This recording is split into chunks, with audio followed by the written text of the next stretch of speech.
జీవితంలో కాపాడుకుంటూ నీ కొరకు బలమైన కార్యములు చేయగలటువంటి గొప్ప వ్యక్తులుగా ప్రభువా, సమాజంలో ప్రభువా నాయనా నీ బిడ్డలు నిలవబడడానికి కృపణ సహాయం చేయండి. స్థిరమైన నిర్ణయముల చేత ప్రభువా నీ బిడ్డలు ప్రభువా కట్టబడడానికి నీ కృపణ సహాయం చేయండి.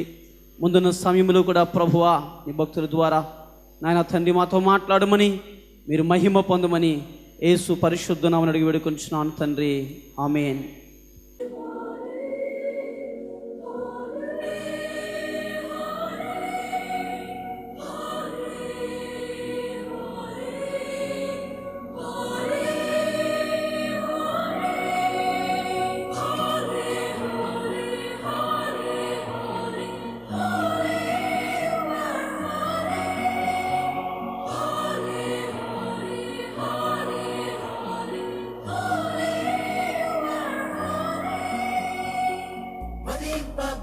గొర్రె పిల్ల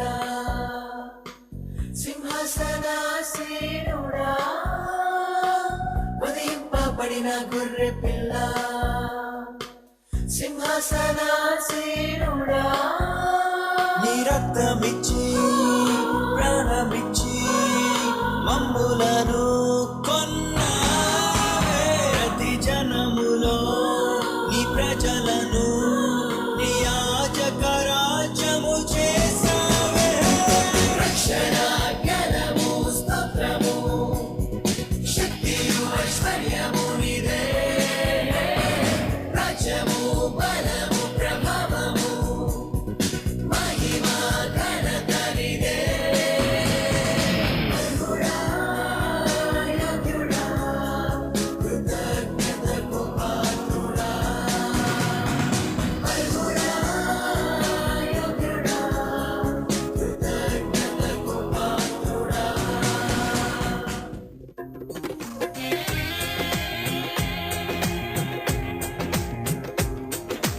जय हे क्रिस्त यीशु प्रभु को जय हे राज प्रभु को जय हे क्रिस्त यीशु प्रभु को जय हे राज प्रभु को जय हे. నరులను చేసిన దేవునికి జయ హే మరణము గెలిచిన వీరునికి జయ హే త్రిత్వ దేవునికి జయ హే, తండ్రి దేవునికి జయ హే, ఆత్మనాథునకు జయ హే, మన అన్న యేసునకు జయ హే క్రీస్తు యేసు ప్రభుకు జయ హే రాజు ప్రభుకు జయ హే.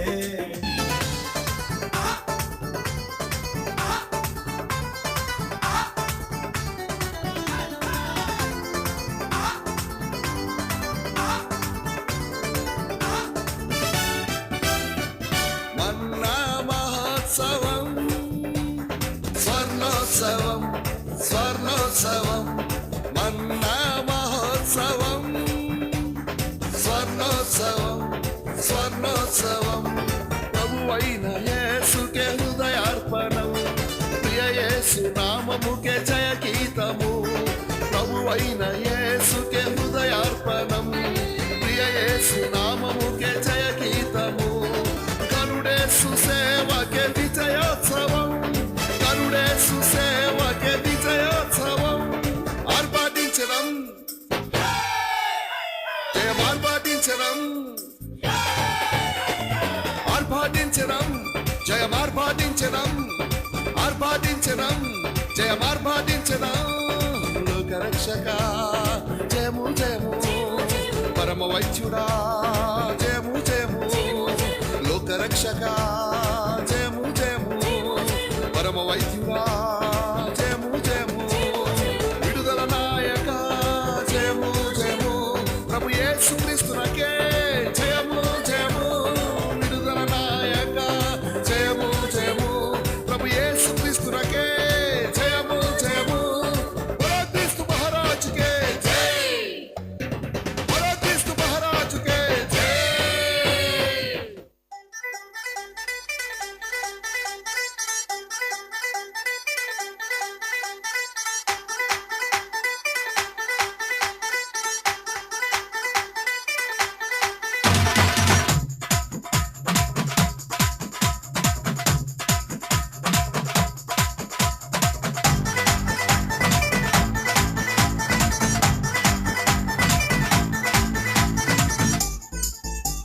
పరాక్రమము గల బాలాజుడా, నీ కంటికి కనిపించే, నీ చెవులకు వినిపించే, అరే దేనిని గూర్చి భయపడకు, భయపడకు, భయపడకు, భయపడకు. హే దహించు అగ్నైన నీ దేవుడే నీ ముందు వెళ్తుంటే భయమెందుకు, నీకంటే బలమైన ఆ జనములు నీ ముందు నిలవలేరు మన ముందుకు.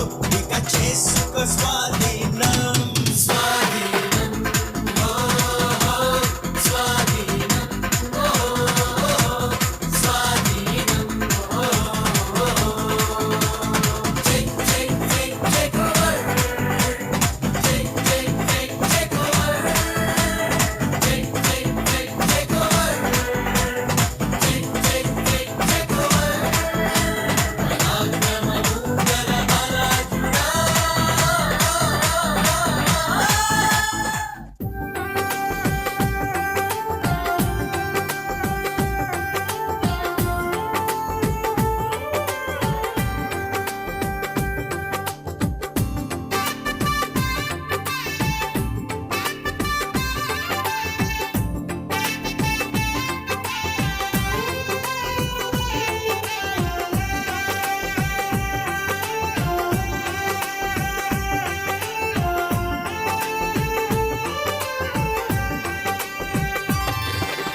నా హృదయములో నీ మాటలే, నా కనులకు కాంతి రేఖలు.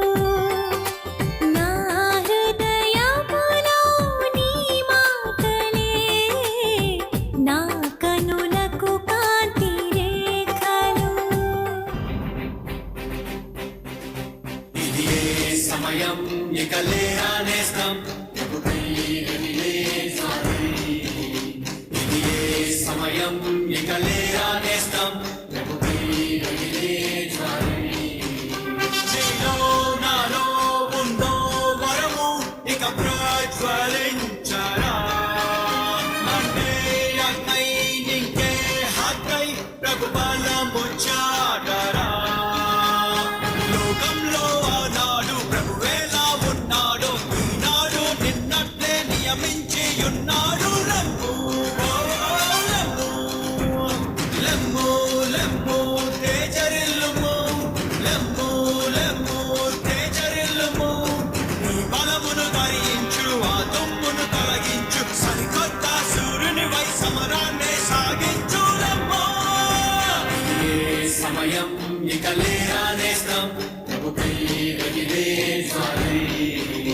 ఇది ఏ సమయం ఇక లేరా నేస్తం, ప్రభుపై రగిలే జ్వాలై.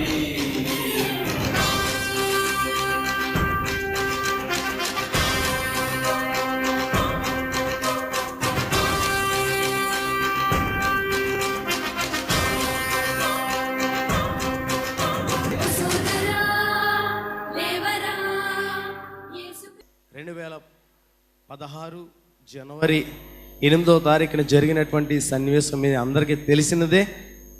దాని గురించి కొంచెం డీప్గా నేను చెప్పాలని, నా జీవితంలో దేవుడు చేసినటువంటి మేలు ఎలాంటివో మీకు చెప్పాలని ఆశపడుతున్నా.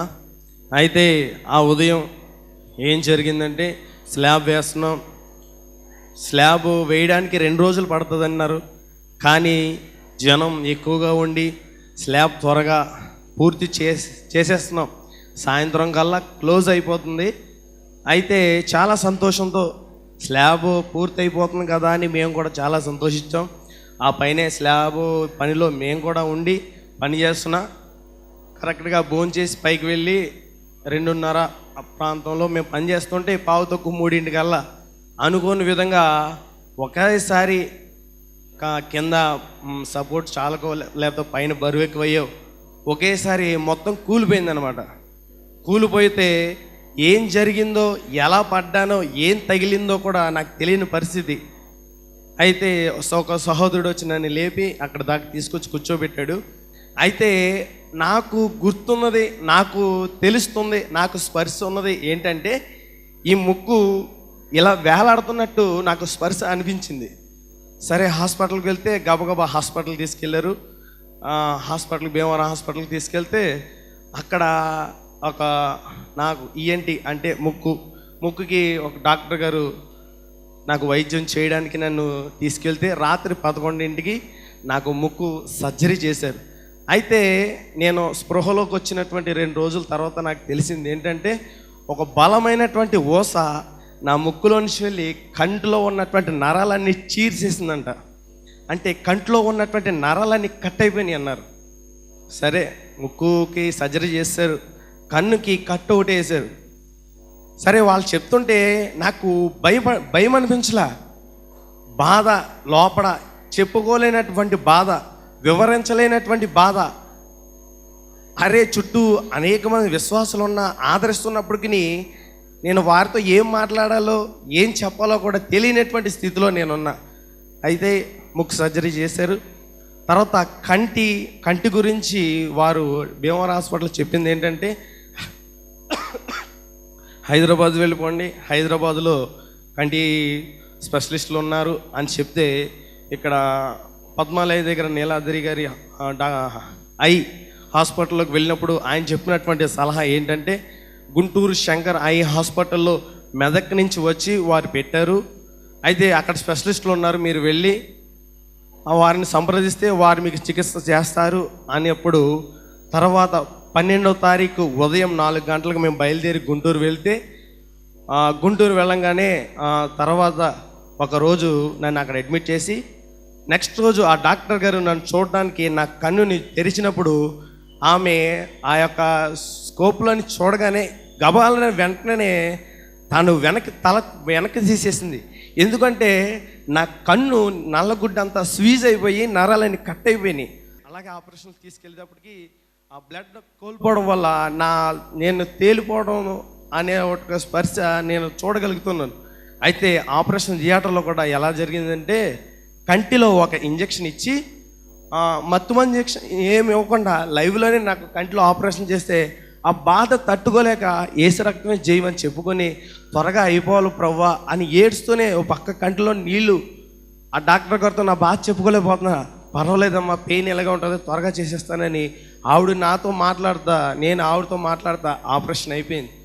ఆపరేషన్ అయిపోయింది, బాగానే జరిగింది. 4 రోజులు అక్కడ ఉన్నాం. తర్వాత ఇంటికి వచ్చేసినటువంటి కొద్ది నెలలకి నా ముక్కులో నుంచి నీరు కారటం మళ్ళీ ప్రారంభించింది. అయితే మరలా డాక్టర్ని సంప్రదించి ఈ నీరు ఎందుకు కారుతుందని వారిని అడిగినప్పుడు వారు ఆ డ్రాప్స్ తీసుకుని భీమవరం హాస్పిటల్లో టెస్ట్ చేస్తే ఇది ఊస లోపలికి వెళ్ళి బలంగా తగిలినప్పుడు ఈ ముక్కు బలహీనమైనటువంటి ముడిసలన్నీ చిత్తుగా అయిపోయినాయి అమ్మా, కంగారు పడకు. ఇంకోటి ఏంటంటే లోపల బ్రెయిన్కి సపోర్ట్ చేసేటువంటి ఒక బోన్ ఉంటుంది, ఆ బోన్కి పగుళ్ళు వచ్చినాయి అని చెప్పారు. ఆ పగుళ్ళలో నుంచే ఆ వాటర్ అనేది కారుతుంది, మీరేం భయపడిన అవసరం లేదు, మరలా మీరు హైదరాబాద్ వెళ్ళిపోండి అని భీమవరం హాస్పిటల్ చెప్తే మరి అయ్యగారికి చెప్పినప్పుడు అయ్యగారు ప్రార్థన చేసి ఇలాగా కాకినాడ విజయవాడ కామినేని హాస్పిటల్లో డాక్టర్ గారిని సంప్రదించినప్పుడు ఆయన ఎండోస్కోప్ చేసి లోపలికి కెమెరా పంపిస్తే 2 పగుళ్ళు మాత్రం ఆయనకి కనిపించినాయి. మరలా ఆయన ఛాంబర్లోకి వెళ్ళి ఆయనతో మాట్లాడుతుంటే ఆయన చెప్పింది ఒకటే మాట ఏంటంటే ముక్కులోంచి పెట్టినప్పుడు కెమెరా మాకు 2 పగుళ్ళు కనిపించినాయి, ఎంఆర్ఐ స్కానింగ్ కూడా తీయాలమ్మా, 2 ఉన్నాయా లేదా ఇంకా ఎక్కువగా ఉన్నాయా అని తెలుసుకోవాలి అన్నప్పుడు మరలా నేను విజయవాడ వెళ్ళి ఈ యొక్క స్కానింగ్ తీయించుకున్నాను. అయితే రిపోర్ట్ కోసం ప్రార్థన చేస్తున్నా. సంఘమంతా నా కుటుంబాన్ని ఎంతగానో ఆదరించింది. మా ఆత్మీయ తండ్రి గారు అయితే నన్ను ఎంతగానో బలపరిచాడు. ఆయన కేవలం దేవుణ్ణి విడవకుండా, ఈ సంఘాన్ని విడవకుండా బలంగా ఉండటానికి ఆయన నన్ను వాక్యంలో పెంచడం ఒకటే నేను బలంగా స్థిరపడ్డాను. హల్లెలూయా. అయితే ఈ రిపోర్ట్ కోసం అయ్యగారితో ప్రార్థన చేస్తే డాక్టర్ గారు చెప్పింది ఒక మాటే, ఈ లోపల పగిలినటువంటి పగుళ్ళు 2 కాదు చాలా ఉన్నాయి, ఆ పగుళ్ళలోంచి ఏ పగుళ్ళలోంచి వాటర్ లీక్ అవుతుందో మాకు తెలీదు, కొంతకాలం వెయిట్ చేయండి అన్నారు. అయితే సంఘంతో అయ్యగారు చెప్పి ప్రార్థన చేయించారు, అయ్యగారు కూడా ప్రార్థన చేయించారు. స్లోగా వాటర్ ఆగడం ఆగిపోయింది. హల్లెలూయా, హల్లెలూయా. ఇంకా పరిపూర్ణంగా నేను స్వస్థత పడేలాగిన మీరందరూ నా కోసం ప్రార్థన చేయండి. ఒకటే కన్ను, ఇప్పుడు కన్ను నాకు ఒక కన్నుతోనే చూడగలను, ఇంకో కన్ను నాకు కనిపించదు. అలాగే ఈ ముక్కుతో వాసన, అది స్మెల్ అనేది ఐడెంటిఫికేషన్ నాకు ఉండదు. ఎందుకంటే ఇది తగిలినప్పుడు ఈ గూడు వరకు ఈ ముక్కు అనేది అలా పైకి లేచిపోవడంతో ఈ ముక్కు నుంచి కనెక్ట్ అయ్యి నరాలన్నీ 2 నరాలు కట్ అవడంతో స్మెల్ ఐడెంటిఫికేషన్ అనేది నాకు ఉండదు. అలాగే దాని గురించి కూడా భయపడలా, దిగులు చెందల. వాక్యం ద్వారానే బలపడ్డాను, ప్రార్థన ద్వారానే బలం తెచ్చుకుని ఇటు రీతిగా మీ అందరి ముందు కనిపిస్తున్నానంటే అది దేవుడు నాకు ఇచ్చినటువంటి ఉచితమైన కృపయే. హల్లెలూయా. అలాగే నేను ట్రైనింగ్కి వచ్చి ఇక్కడికి 2 సంవత్సరాలు అయింది. పరిచర్యలో వాడబడటానికి దేవదాస్ గారిని అడిగినప్పుడు ఆయన ఎక్కడే ఉండి సహాయ కాపరిగా ఈ చర్చిలోనే నాకు ఒక స్థానం ఇచ్చి నేను ఒక దైవజనుడును అని నన్ను గుర్తించింది మొదట ఆయనే. ఎక్కడో వంటశాలలో పని చేసుకున్నటువంటి నన్ను ఇప్పుడు వేదిక మీద కూర్చోడానికి అర్హత, ఐడెంటిఫికేషన్ ఇచ్చినటువంటి ఎవరంటే నా ఆత్మీయ తండ్రే. హల్లెలూయా, హల్లెలూయా, హల్లెలూయా. ఈ సాక్ష్యం దేవుడు దీవించును గాక. అలాగే నా కోసం మీరందరూ ప్రార్థన చేశారు. అనేక మంది నా గృహాన్ని దర్శించారు. సంఘ పెద్దలు, విశ్వాసులు ప్రతి ఒక్కరూ నన్ను ఎంతగానో ఆదరించడం వల్ల నేను ఎంతగానో సంతోషించాను. దేవుడి కొద్ది మాటలను దీవించును గాక. చిన్న పాడుకుని దేవుడిని మహింపద్దాం. దయచేసి అందరికి ఈ పాట వస్తే నాతో పాడండి, లేదంటే చప్పట్లు కొడుతూ ఏకీభవించండి. నేనెందుకని నీ సొత్తుగా మారీతిని, యేసయ్యా నీ రక్తముచే కడుగబడినందునా, నీ అనాది ప్రణాళికలో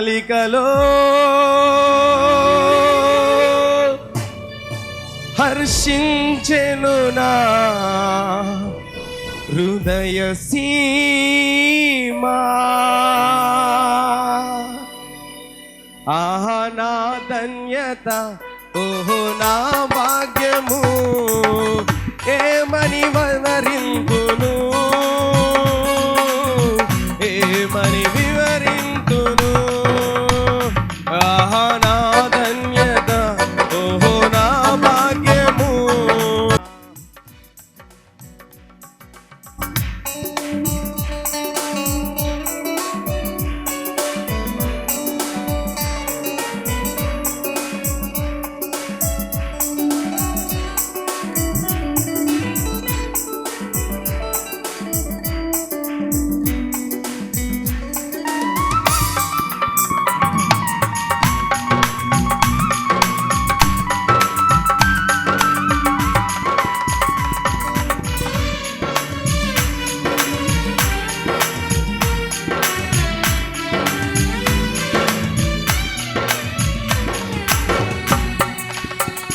నీ పరిచర్యను తుదముట్టించుటేనా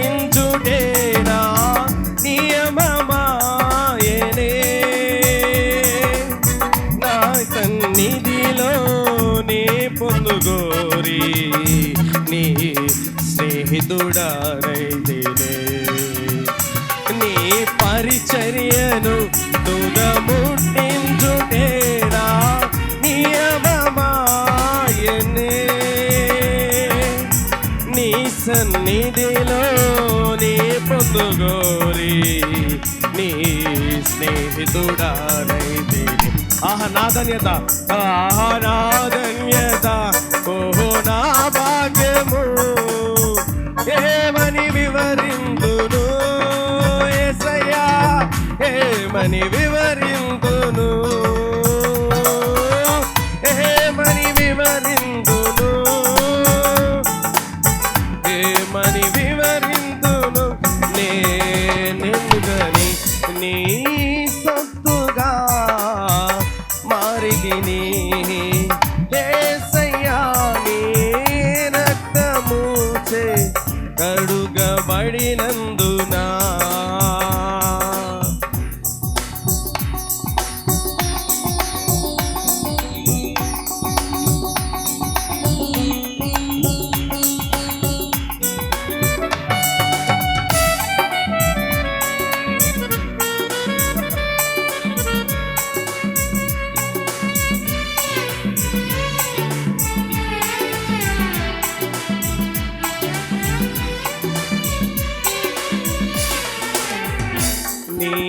శ్రమలలో పాలొందుటయేనా దర్శనమాయనే. నా తను వందున శ్రమలు సహించి నీ వారసుడానైతే నీ శ్రమలలో పాలొందుటయేనా దర్శనమాయనే. నా తను వందున శ్రమలు సహించి నీ వారసుడానైతేనే. నా ధన్యత ఓహో నా భాగ్యము ఏమని వివరిందును, ఏమని వివరిందును. నా ధన్యత ఓహో నా భాగ్యము ఏమని వివరింతును, ఏమని వివరింతును.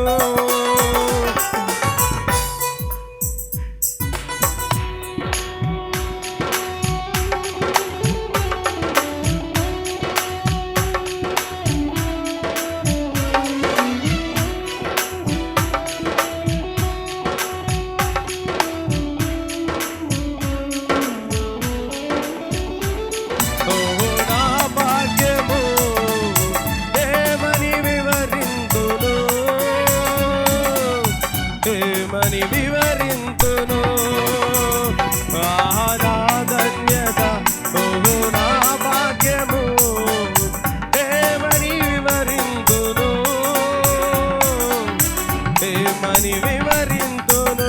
నేనెందుకని నీ సొత్తుగా మారితిని యేసయ్యా నీ రక్తము చే కడుగబడినందున. యేసయ్యా నీ రక్తము చే కడుగబడినందున నీ అనాది ప్రణాళికలో హర్షించెను నా హృదయ సీమా. నీ అనాది ప్రణాళికలో హర్షించెను నా హృదయ సీమ. నా ధన్యత ఓహో నా భాగ్యము ఏమని వివరింతును, ఏమని వివరింతును. నా ధన్యత ఓహో నా భాగ్యము ఏమని వివరింతును, ఏమని వివరింతును. నా ధన్యత ఓహో నా భాగ్యము ఏమని వివరింతును, ఏమని వివరింతును. నేనెందుకని నీ సొత్తుగా మారితిని యేసయ్యా నీ రక్తము చే కడుగబడినందున. మీకు స్క్రీన్ మీద ఒక ఫోటో కనబడుతుంది కదా, అది నేను ఎందుకు మీకు చూపిస్తున్నాను అంటే జనవరి 8వ తారీఖు సుమారు 8 గంటల ప్రాంతంలో నా 2 చేతులు ఒరిజినల్ పొజిషన్ అది. దేవుడు నాకు ఇచ్చిన అవయవాలన్నిటితో కలిసి చివరిసారిగా నేను ప్రార్థన చేసిన ఆ ఫోటో అది. ఈ మాటలు ఎందుకు చెప్తున్నాను అంటే నిజానికి ఈ దినాన్ని నా చెయ్యి ఇది పూర్తిగా ఎత్తబడదు. ఈ చెయ్యి మీరు చూస్తున్నారు కదా, ఇది వంకరగా ఉంది. ఈ చెయ్యి పూర్తిగా ఎత్తబడదు. ఈ 2 చేతుల్లో కూడా రాడ్లు ఉన్నాయి. ఇంచుమించుగా ఇది నా జీవిత కాలం అంతా నేను భరించవలసిన స్థితి అని డాక్టర్లు చెప్పారు. ఇంకో ముఖ్యమైన విషయం ఏంటంటే నాకు ఈ 2 చేతులు ఇలాగ వస్తాయని డాక్టర్ గారు చెప్పలేదు. బహుశా రాకపోవచ్చు, వచ్చినా వీటికి సరి అయిన స్ట్రెంగ్త్ రాదు, మూమెంట్ రాదు అని చెప్పారు. అయితే ఈ మాటలు నేను మీతో చెప్పే ముందు ఒక విషయాన్ని నేను జ్ఞాపకం చేసుకోవాలి. నా ఉద్యోగరీత్యా నేను భీమవరం పట్టణానికి విజయనగర పట్టణాన్ని నుండి ఇక్కడ ఉద్యోగరీత్యా నేను వచ్చాను. మల్టీప్లెక్స్లో ఇంచుమించుగా 3 సంవత్సరాలు నేను ఉద్యోగం చేశాను. అయితే ఆ సమయంలో దైవజనుల్ని బట్టి నేను మన్నా మందిరానికి నడిపించబడ్డాను. నేను నడిపించబడిన దినాన్ని నుండి దైవజనులు నన్ను ఎంతో ప్రేమిస్తూ వచ్చారు. నేను ఇంకో మాట ధైర్యంగా చెప్పగలను, దైవజనుని కుటుంబం ద్వారా ఎవరైనా అత్యధికముగా ప్రేమించబడిన వ్యక్తి ఉంటే వారిలో నేను మొదటి వాడను అని నేను చెప్పడానికి సిగ్గుపడటం లేదు. చాలా సంతోషపడతాను. ఎందుకంటే ముఖ్యంగా అమ్మగారు ఆ పరిస్థితుల్లో గత దినాల్లో ఆమె చాలా వ్యాధిగ్రస్తుగా ఉన్నప్పటికీ కూడా ఆమె నన్ను ప్రేమించిన రీతిని నేను ఏ రీతిగానూ మర్చిపోవడానికి అవకాశం లేదు. అయితే ఆ పరిస్థితులను బట్టి దేవుని మందిరం కట్టబడాలని నన్ను అడిగినప్పుడు నేను మామూలుగా ప్లాన్ వరకు ఇవ్వాలని ఆశపడ్డాను. దాని తర్వాత ఎంతో కొంత ఎస్కేప్ అవ్వాలని ఆశపడ్డాను. కానీ వాటన్నిటి ఉద్దేశము కాదు, కానీ దేవుని చిత్తము వేరే విధముగా ఉంది.